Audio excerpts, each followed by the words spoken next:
Who made the rules on what constitutes a proper Thanksgiving dinner?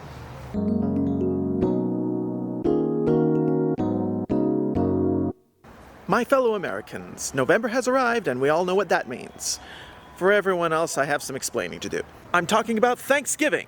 It's a major federal holiday, first established in 1863. It takes place on the fourth Thursday of November. Most businesses shut their doors and people gather with their friends and relatives. Many viewers like to watch the Macy's Thanksgiving Day Parade run through New York, or they watch football games. Some people have both going on at the same time. But the main thing is dinner. People start an hour or two earlier than usual and eat the exact same thing. Okay, I'm exaggerating. Generally speaking, the main dish is an oven-roasted turkey, garnished with fancy veggies that are inedible, but they make it look nice. Common side dishes are mashed potatoes, green bean casserole, cornbread, stuffing, and candied yams. For dessert, it's strictly pie, mainly pumpkin. Sometimes there's a second one like pecan or apple or sweet potato. It's a pretty strict formula that I call the Thanksgiving Code, and it seems like a lot of Americans are afraid of breaking it. Now I want to know who wrote these rules, and why do we have to follow them so stinking strictly? These rules were made to be broken, and I break them on a yearly basis. Let's start with the turkey. Does it really have to be oven roasted all the time? I think it's way better on a charcoal grill. Way better. Some people don't even like turkey at all and would rather have chicken, ham, goose, duck, or lamb, or maybe even some beef. There was this one year that I was all alone for Thanksgiving, and I cooked myself a tasty beef steak. Everyone knows you gotta have potatoes at Thanksgiving, but why must they be mashed? They could be roasted just as well. I like roasted potatoes. I dip them in ketchup. Of course, in that place, it has to be the last thing to go on my plate, so that I don't get ketchup on anything else. I enjoy simple steamed green beans, but that casserole is gross. I would sooner have steamed broccoli than that stuff. Oh, maybe I should bring some broccoli to Thanksgiving. There's a lot of controversy around stuffing. Of course, it's also known simply as dressing.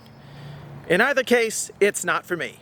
Now, what's with those yams? Does anyone even really like the yams? Because I know I don't. Some people even put marshmallows on top of those yams. They can't trick me with those. Ugh.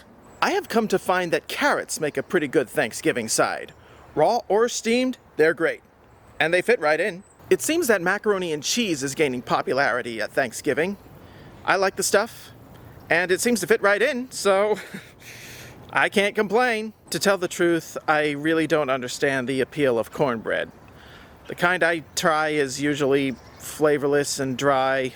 Once in a while I find some good stuff, but that's hard to find. But I know that I would rather have garlic toast or Hawaiian sweet rolls or maybe even buttermilk biscuits.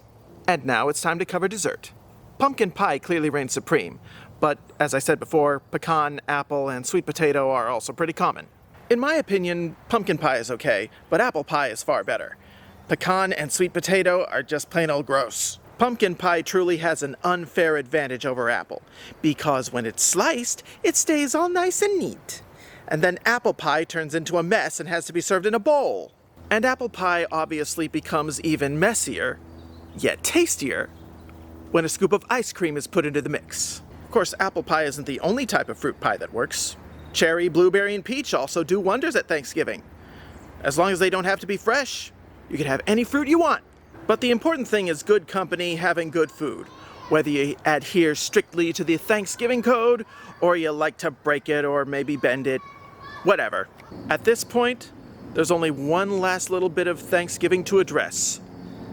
The food coma. Thanksgiving is the only time of year when many Americans give any thought to that protein we call tryptophan. Turkey is loaded with it, but it's not the lone culprit. That drowsy feeling actually comes from tryptophan reacting with sugar or alcohol. In many cases, it's both. So if you don't plan to eat turkey this Thanksgiving, you're probably safe from that food coma. But otherwise, and particularly if you're going to have some wine with it, you better be careful before you wind up unconscious on the sofa with football or the Macy's parade going. And don't even try to get the deals on Black Friday. It's not worth it. I would far rather pay regular price than deal with all those nightmarish crowds. Ugh.